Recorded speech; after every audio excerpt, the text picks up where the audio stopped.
বর্ণ টিভি, কোটি প্রাণের আওয়াজ।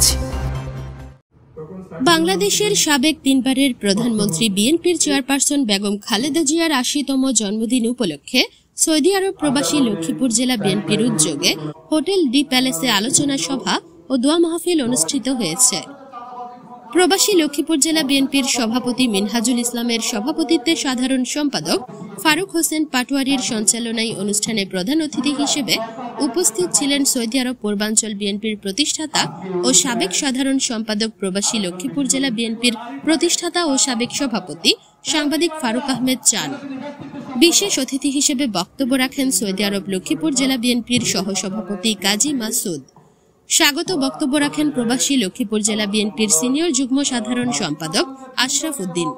শুভেচ্ছা বক্তব্য রাখেন সৌদি আরব প্রবাসী লক্ষ্মীপুর জেলা বিএনপির উপদেষ্টা রফিক ভুইয়া, আব্দুল আজিজ জাহাঙ্গীর, যুগ্ম সাধারণ সম্পাদক মোবারক হোসেন, সাংগঠনিক সম্পাদক মিজানুর রহমান ভুইয়া, প্রচার সম্পাদক আব্দুর রহিম সহ প্রবাসী লক্ষ্মীপুর জেলা বিএনপির বিপুল সংখ্যক নেতাকর্মীরা উপস্থিত ছিলেন।